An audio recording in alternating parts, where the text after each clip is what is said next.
Hi, welcome back. Now we will install Git that will be useful for our development. First you search for Git in the web, Git SCM, and then you find it, download your Git, and you download from here. And I already downloaded this, then let's install it like so. Here, double click that,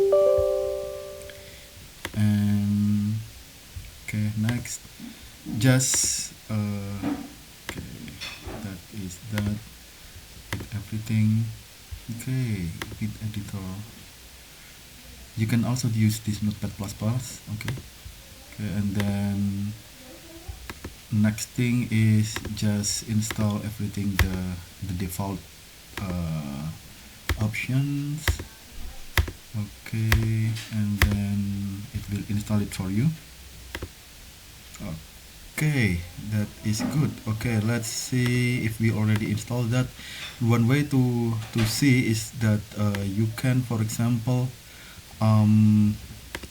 okay, let's see here. Okay, so I right click here and then git bash here, and that's it.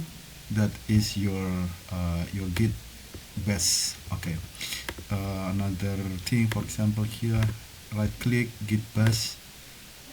It's there, so it's good, it's all good, so it's already installed. I think that's all, and thank you.